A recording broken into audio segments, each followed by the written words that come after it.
Turabashuhuje mu izina rya Yesu Kristo, amahoro y'Imana abe kuri mwe, ubuntu bw'Imana bubane namwe, ineza y'Imana ibane namwe, turabakunda cyane ndetse twongeye kunezezwa no kubana namwe muri uyu mwanya mwiza w'ijambo ry'Imana.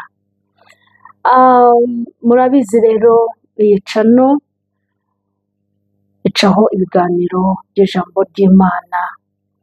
Niba ukunda ijambo ry'Imana ni ukuri tuzajya tubana nawe kenshi kandi iteka.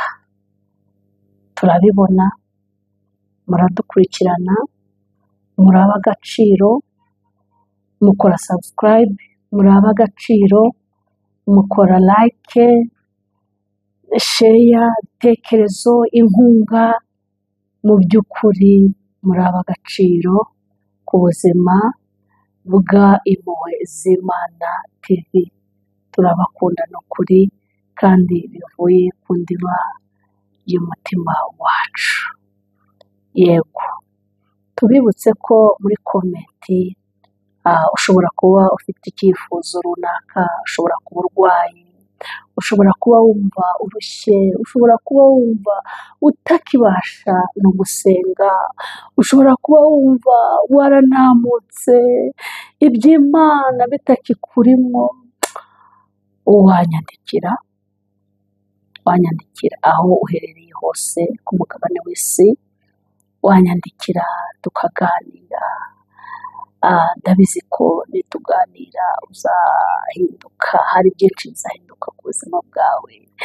Dufite byinshi Imana yagiye iducishamo, dufite ubuhamya, dufite ibyo Imana yadukoreye byinshi cyane ntabwo twabirondora, ariko icyo tuzi ni uko dufite amagambo y'ibyo Imana yakoze ahumuriza abantu bayo, abasha guhindura byinshi byananiranye ku buzima bwayo.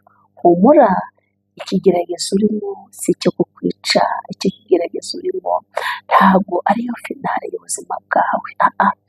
Ijambo rya nyuma riri ku mwami wacu, ijambo rya nyuma rifitwe n'Imana yacu, kandi Imana uko yari iri n'uyu munsi niko iri. Reka rero dusome ijambo ry'Imana. Ijambo ry'Imana riri muri Luka ibice 19. Luka ibice 19, turasoma umurongo waho wa mbere. Amen. Reka tuvuge ngo amen. Reka tugaragaze ko turi kumwe, abantu bose bankurikiye. Reka tuvuge ngo amen, amen, amen. Tuzamure icyubahiro cy'Imana yacu. Ndagira ngo mbwire ngo nta hantu kure Imana itajya ibasha gukura umuntu. Nta hantu na hamwe uri uyu munsi Imana itabasha kugukura. Ahantu aho ariho hose, uko waba umeze kose, upfa kuba wizeye Imana, upfa kuba wiringiye Imana, upfa kuba uyifitiye icyizere, uyihanze amaso. Ntabwo izakureka, ntabwo izagutererana, izagutabara. Abakuvuyeho bazakugarukaho, abagufasheho ijambo bazagusaba imbabazi. Reka nkubwire, wowe ugira umutima wo kubabarira. Ijambo ry'Imana rivuga ngo Yesu agera i Yeriko. Agera i Yeriko, arahanyura ngo nuko hariho umuntu witwaga Zakayo, yari umukoresha w'ikoro mukuru kandi yari umutunzi. Yari umutunzi, ashaka kureba Yesu ngo amenye uko asa, ariko ntiyabibasha kuko abantu bari benshi kandi ari mugufi. Amen. Uyu mugabo witwa Zakayo, muri we ngo yari umukoresha w'ikoro mukuru, noneho umukoresha w'ikoro mukuru, yari umuntu ukomeye mu by'isi, yari umukire, yari umutunzi, ntacyo yari abuze. Ariko ngo muri we, Mana ishimwe, yumva muri we ngo agize ishyaka, agize kumva akeneye ngo kureba Yesu. Amen. Akenera ngo kureba Yesu, ngo amenye uko Yesu asa. Yari umukoresha w'ikoro, yari afite akantu, nimvuga akantu ubwo ndavuga agafaranga. Haleluya. Ariko nubwo yari afite ibyo, ntabwo yari azi Yesu. Mana itugirire neza.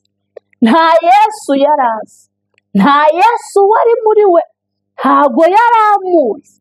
Ariko ngo yumve amakuru ko Yesu ari bugere i Yeriko, nawe ngo ashaka kujya kureba Yesu uko asa. Ijambo riratubwiye ngo agiye kureba Yesu, ngo Yesu yari mu bantu benshi cyane, kandi Zakayo, uyu mukoresha w'ikoro mukuru, yari mugufi, yari mugufi.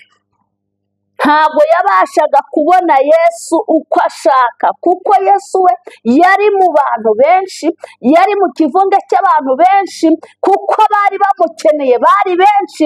Ariko Zakayo aravuga ngo byanga byakunda, nubwo ari mu bantu benshi, ariko nkeneye kumenya uyu Yesu ninde, Yesu asate, Yesu ni muntu ki, Yesu akora iki, Yesu ahindura iki. Topere bone drayisiri, bivuga ngo yari afite ibyo afite, atunze, ari n'umuyobozi, ariko udafite Yesu. Birashoboka ko waba uri umutunzi, birashoboka ko waba uri umuntu udasanzwe, uri umuyobozi, ugenda mu modoka nziza, ufite amafaranga, ariko hari ikintu ubura. Ndafashijwe. Hari Yesu utari muri wowe, kandi Yesu niba ntawe uri muri wowe, ibyo urimo byose ni ubusa. Uko niko kuri ku ijambo ry'Imana. Zakayo ngo arahatiriza, ngo areba igiti cy'umuvumu cyari aho hafi, ngo arangije aracyurira kugira ngo akunde abone Yesu. Reka mbabwire, Yesu arashakishwa, Yesu arashakishwa. Zakayo yagize ishyaka mu mutima we. Ubu bugufi bwa Zakayo, yari mugufi mu mubiri no mu mwuka, ari mugufi kubera ko ntiyari azi Yesu. Imana ishimwe. Hari ibyo yari afite, hari ibyo yari atunze, ariko abitungiye ubusa, bitarimo Yesu Kristo. Sifa kwa Mungu. Imana ishimwe. Halo yambi, Yesu ashimwe cyane, Yesu ashimwe cyane. Ku bantu bankurikiye, ndabakunda cyane. Haleluya, haleluya. Muri beza, muri abana b'Imana, muzajya mu ijuru, muzabona Imana, muzahindurwa ubuzima, muzahindurwa amateka. Nta muntu washatse Yesu ngo asigare uko yarari. Iyo ushatse Yesu, ubuzima bwawe burahinduka. Iyo ushatse Yesu, amagambo arahinduka. Iyo ushatse Yesu, uko bagufata agasiga uba ugifashwe. Amina, haleluya. Iyo udafite Yesu urasuzugurika, ariko iyo ufite Yesu muri wowe urubahwa. Haleluya. Iyo ufite Yesu muri wowe, ntawe utakubaha. Kereka abafite Satani. Abafite Satani nibo bakurwanya, kuko umwuka wera ukurimo ntago aba ari muri bo. Imana itugirire neza cyane. ngo arangije kurira cya giti ngo ajya mu bushorishori hejuru kugira ngo akunde abone Yesu. Urumva ikintu bigusaba kugira ngo ubone Yesu?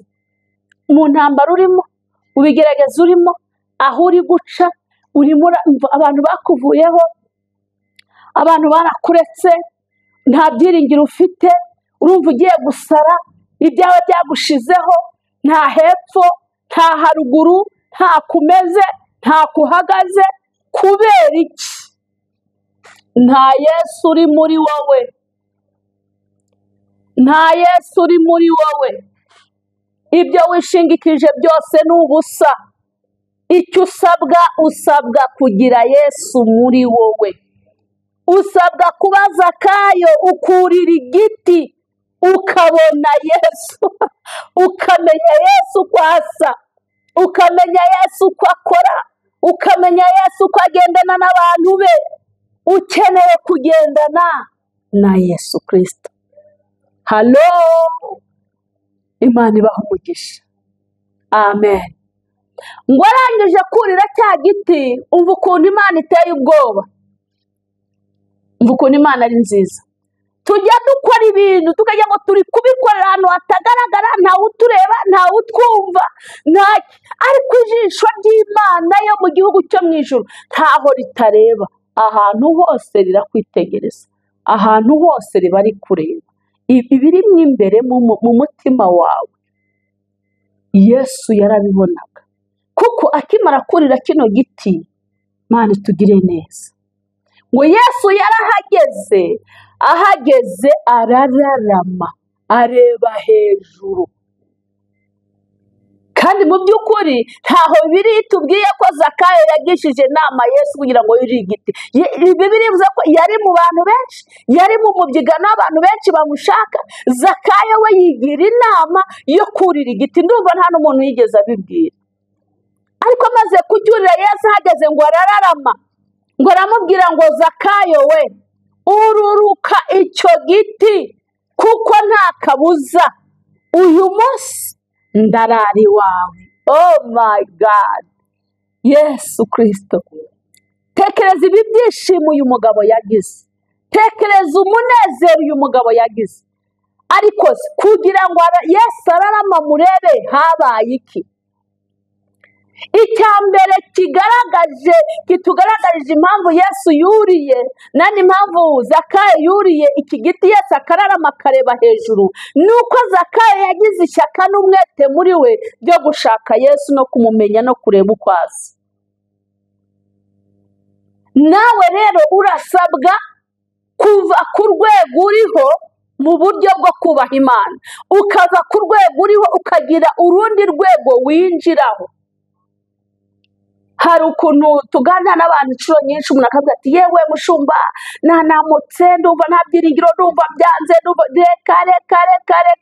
reka. Aho ngaho uba watsinzwe. Ntukemere gutsindwa.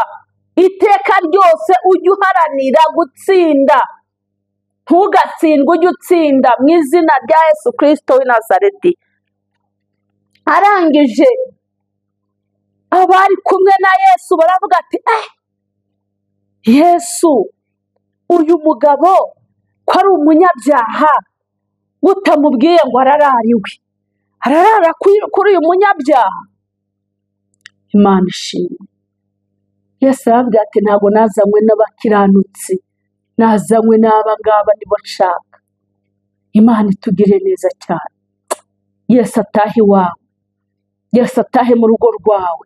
Nkeneye ko Yesu ataha iwawe, nkeneye ko Yesu ataha ku kibazo cyawe, nkeneye ko Yesu ataha ku burwayi bwawe, nkeneye ko Yesu ataha mu rugo rwawe, nkeneye ko Yesu ataha mu miryango yawe, nkeneye ko Yesu ataha. Yesu natahe, atahe iwawe. Nubwo ubona nta byiringiro, nubwo abantu bagufasheho ijambo, nubwo ubona bikomeye, nubwo ubona nta nzira, nubwo ubona byanze, ariko Yesu atahe iwawe, kuko natahe iwawe harabaho impinduka. Natahe iwawe ibintu birahinduka, natahe iwawe ibintu birahinduka, ntabwo biri bugume uko byari biri. Yesu natahe iwawe. Yesu atahe ku burwayi bwawe,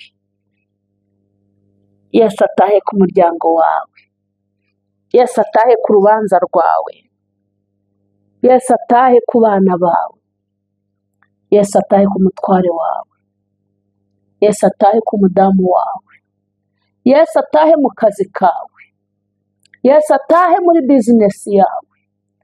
Ijambo ritubwiye ko yari umukoresha w'ikoro kandi mukuru w'umutunzi ufite ibintu, ariko ibyo bintu yari abifite adafite Yesu. Ariko Imana ishimwe ko ririya joro Yesu yaraye. Umva icyakurikiyeho. Zakayo amaze kubona ko Yesu atashye mu rugo rwe, aravuga ati birakomeye, umuntu nk'uyu, umunyacyubahiro nk'uyu, umwana w'Imana atashye iwanjye, aje mu rugo rwanjye. Nanjye birakwiriye ko niba aje mu rugo rwanjye nta kintu na kimwe cy'icyaha kigomba kongera kumbarwa. Kubera iki? Mu bukoresha bw'ikoro bwe hari abantu benshi yari yaragiye arenganya, hari abantu benshi yari yaragiye arenganya. Wenda hari abo yasoreshaga byinshi ntawamenya, hari abo yanafataga ibyabo wenda ntabibasubize, akabifatira kubera icyo ari cyo, akabibanyanganya. Amen, amen, halo, Yesu ashimwe cyane. Ariko Yesu atashye kwa Zakayo, abantu bose yariganije ngo ibyabo byose arabibishyura, ndetse arabakubira, akuba n'iminsi yose yabimaranye.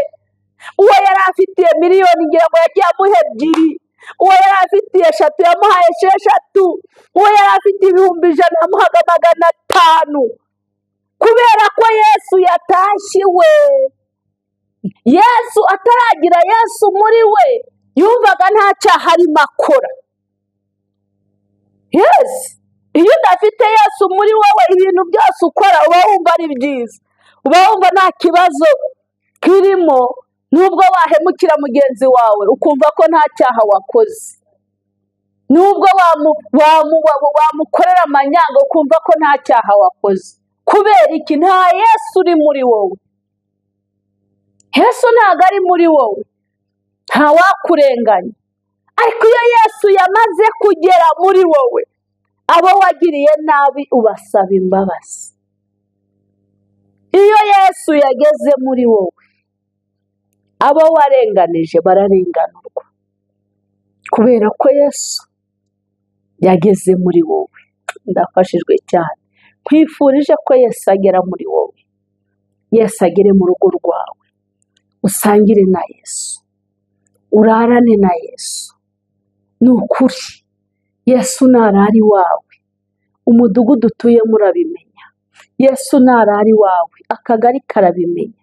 Yesu narari wawe, umurenge urabimenya.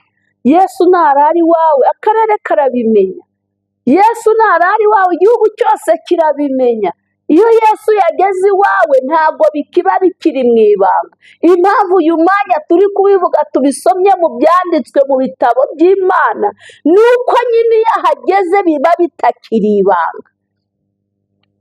Yesu ashimwe cyane. Iyo Yesu yageze mu byacu ntabwo biba bikiri ibanga, biba byagiye ku mugaragaro. Yesu agera iwawe. Nkwifurije ko Yesu agera iwawe. Nkwifurije kugira ishyaka nk'iryo Zakayo yagize. Nkwifurije kugira umwete wo kubona Yesu Kristo. Ni ukuri reka nkubwize ukuri, nta buzima buriho budafite Yesu Kristo. Ntabwo ubuzima butarimo Yesu Kristo buba ari ubuzima bupfuye, ntabwo aba ari ubuzima bw'abantu bazima. Wapi? Nkunda kubivuga inshuro nyinshi. Impamvu uzabona umuntu afata umwanya akajya hariya kwa makuza akiyahura, nta Yesu uri muri we. Iyo Yesu ari muri wowe si byo wabitekereza. Iyo Yesu ari muri wowe ibintu byose ubifata nk'ibintu byoroshye, ibiremereye ubona ko bitaremereye kuko Yesu ari muri wowe. Kandi iyo wamaze kubifata nk'ibintu byoroshye, burya n'igisubizo cyabyo kiba kiri bugufi. ariko iyo wikoroze mu bwonko ukabiremereza bikaba bigari cyane muri wowe, bigukururira kudasinzira. Iyo utabasha gusinzira niho havamo uburwayi bwo mu mutwe. Iyo utabasha gusinzira niho haza bya bitekerezo bipfuye bikwereka ko inzira ya bugufi ari ukwiyahura, bikwereka ko inzira ya bugufi ari ukwica mugenzi wawe, bikwereka ko inzira ya bugufi donko ari ukwikorera ibintu bibi, kandi ntabwo ariko bimeze. Ibyo bitekereza umuntu utafite Yesu muri we. Nk'uko Zakayo atarabona Yesu yariganyaga abantu benshi mu kazi yakoraga.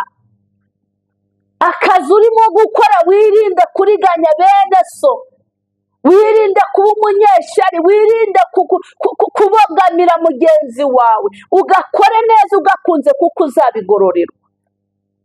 Imana itugirire neza, Imana itwiteho, Imana ikunezeze, Imana ikwishimire, Imana iguhe ibyo uyishakaho. 2024 turi kwisohokamo, turi kwinjira 2025. Reka 2025 winjiranemo Yesu Kristo nk'umwami n'umukiza wawe, amena. Reka 2025 winjiremo wumva nawe ufite confidence yuko Yesu ari kumwe nawe, amena. Yesu ari kugendana nawe, Yesu abanye nawe, amina. Yesu nabana nawe, ayiwe, naho uzakandagira hose bizagaragara ko uri kumwe na Yesu Kristo. Imana y'amahoro ibampere umugisha, Imana y'amahoro ibagirire neza, Imana y'amahoro ibishimire, Imana y'amahoro ibanezeze, Imana y'amahoro ibereke gukomera kwayo, kuko ni Imana itabara, ni Imana ikora imirimo, ni Imana ijya yiyerekana ku bantu batagira shinge na rugero. Abababaye bose Imana irabatabara kandi bakagubwa neza. Ndashima Imana, hari umupapa uherutse kuza kundeba ansanga aho nkorera mu mujyi. Mu by'ukuri twaraganiriye, ariko ikintu cyanejeje ni uko umugambi mubi Satani yari yamuteyemo wo kwiyahura neza byarangiye. Haje ijwi ry'Imana rikamubwira ngo banza uhamagare iyi nimero y'uyu mukozi w'Imana. Ndashima Imana ko uyu mupapa ameze neza. Yari agiye gusiga abana 4 n'umugore. Ni iki cyagutera gusiga abana bawe n'umugore wawe? Nubwo waba ushonje, nubwo waba uri umushomeri, nubwo waba nta kazi, uyu munsi ntako ufite ariko ejo uzakabona. Uyu munsi urasuzugwa ariko ejo uzubahwa. Kubera iki? Iyo Imana yakinguye ntawe ukinga, iyo Imana yakinze ntawe ukingura. Igisubizo si uko utekereza kwiyahura, ahubwo igisubizo kirimo kizima ni ukwizera Imana, ugakura amaboko mu mufuka, ugashaka imibereho hamwe no gusenga, Imana ikagushyigikira. Uwo mwuka rwose muwange, muwirukane. Ntukajye uvuga ngo mbayeho kubera iki, cyangwa ngapfa, cyangwa simbeho. Oya, ibyo ntabwo ari iby'Imana yakugeneye. Nasomye ijambo ry'Imana rirambwira ngo ibyo yibwira kutugirira ni byiza, ntabwo ari ibibi. Umugambi Imana igufiteho ni mwiza, ntabwo ari mubi. Wicika intege, wikwiheba. Imana iragukunda, Imana iragukunda, Imana iragukunda, kandi yiteguye kukugirira neza. Imana iguhe umugisha. Reka dusenga Imana. Mana mu izina rya Yesu, Mana nziza, Mana ikomeye, Mana ikiranuka, Mana y'ubutware, Mana y'ubushobozi. Tubonye inyungu zo kubana nawe, tubonye inyungu zabaye kuri Zakayo ubwo yuriraga igiti akeneye kukumenya no kukubona. Watashye mu rugo rwe, kandi utashye mu rugo rwe abo yari yararenganije bose bararenganurwa. Iyo watashye mu ngo zacu ibintu birahinduka. Iyo watashye mu mitima yacu dutinya icyaha n'igisa nacyo. iyo watashye mu mitima yacu indwara zirakira, iyo watashye mu mitima yacu ibyananiranye birakunda, iyo watashye mu mitima yacu amahoro yabuze turayabona, iyo watashye mu mitima yacu abatuburotse baratuburokora, iyo watashye mu mitima yacu turahinga tukeza, iyo watashye mu mitima yacu dukora bizinesi zikagenda neza. Hotala bene shalabonia rotere bene taiwa.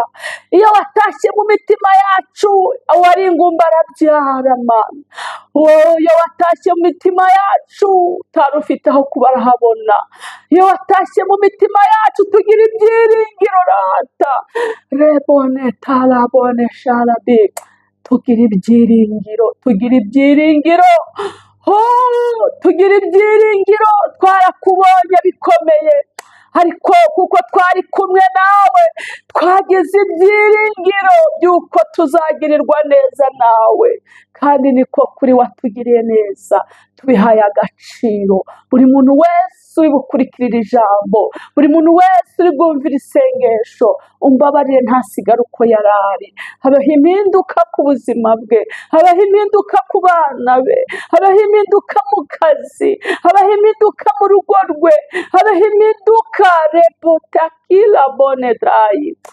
Habeho impinduka mana, habeho impinduka. Abantu bababajwe n'uyu mubiri twambaye, umuririmbyi yaririmbye ngo uyu mubiri nambaye siwo nzambara ngazeyo, ngo nzambara ubwiza bwa Yesu, ngo uko azasa nanjye niko nzasa. Horado bene shalabini. Hari abantu bababajwe n'uyu mubiri mana, hari abantu bababajwe n'uyu mubiri. Orebone tala widesire.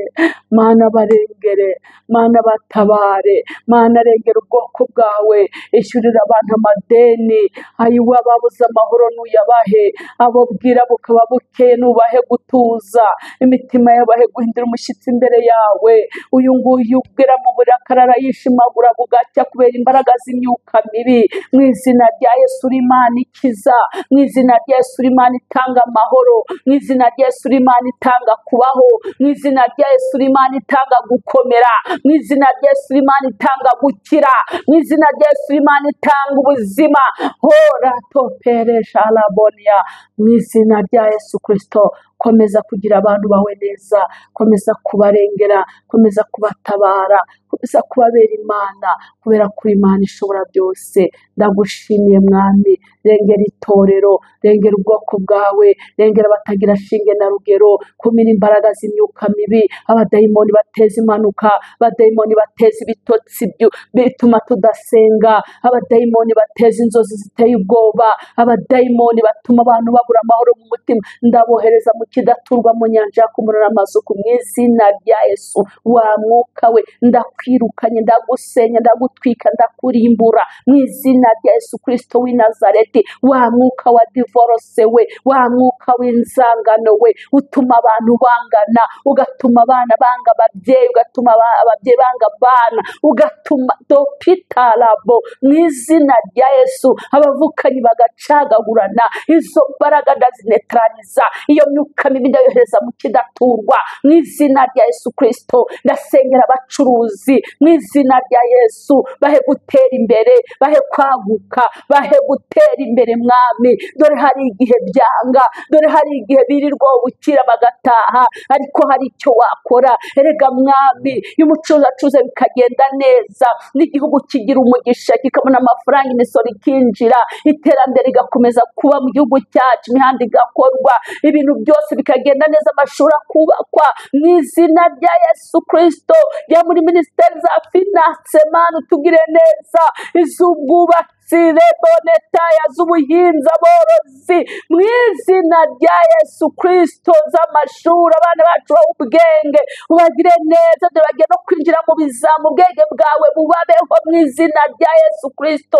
Imbaraga zawe n'ubuntu bwawe bikomeze kubabaho, komeze kubagira neza, komeze kubarengera. Nukuri urubyiruko rwacu urwiteho, ururengere mu izina rya Yesu. Rengere gakondo yacu mu izina rya Yesu. Ibihugu duturanye, Afurika, Amerika n'Uburayi, ubwoko waremye ni bumwe, ukomeze kubana nabo Komeza kubagira neza Mana. Aba bana bari kubiri n'ababyeyi babo, bahe guhura, bahe kubana, ubamara agahinda, ubamara umubabaro, bahe ibyangombwa mu izina rya Yesu. Ora domene shaibo, abafite ubukwe Mwami Imana ubarengere. Hari abari kureba hepfo no haruguru bakibaza niba ari wowe wavuze cyangwa atari wowe, ariko ndabasengeye Mwami kugira ngo bacire inzira, ubu bukwe butahe uko watashye ubw'ikana mu izina rya Yesu Kristo w'i Nazareti. Rota pitalabo, rengera abafite imanza zitandukanye, rengera Mwami, rengera umuntu wese, rengera abantu bose bava bakagera bagire neza, rengera ababivuyemo abacitse intege z'agakiza, ongera ubambike imbaraga, bongera ubakoreho. Erega Mana wafashe ntabwo ajya gucika, hari icyo wakora ukongera ugafata ubwoko bwawe mu izina rya Yesu, ukagabanya abarimbuka ukongera abakizwa. Tapira domene sharabi, ndasengera abantu badutera inkunga kuri YouTube channel, abantu baduha ibitekerezo, abantu batumye YouTube channel ibaho, abatanze ibikoresho, ndabasengeye. Hura domene shaibo, umugisha wawe ubabeho, umugisha wawe ubabeho. Abantu badutera inkunga kugira ngo umurimo wawe ukomeze ukore utere imbere. Mana we, bose aho bava bakagera basabiye umugisha, basabiye neza yawe Mana, ubagire neza, ubiteho, ubarengere, ujye mu byabo barwanirire, ubagire aho batakwigerera, uvugana aho batakwivuganira mu izina rya Yesu. Mana, dukomeje kugutegereza, dukomeje kubana nawe, dukomeje komatana nawe, dukomeje kukwiyegereza no kuba imbere yawe, kuko imbere yawe ariho ubuzima bwacu bukirira, ariho ubuzima bwacu buhokera, ariho ubuzima bwacu, ariho mahoro ava, niho mahoro ava, niho mahoro tuyakura. Duhe gukomatana no gutindana nawe, kuko watindanye nawe asohokana ibyishimo n'umunezero. Icyubahiro n'ikibi cyawe tubisabye twizeye mu izina rya Yesu Kristo w'i Nazareti. Amen, amen, amen. Imana ibahe umugisha, ndabakunda cyane. Shalom.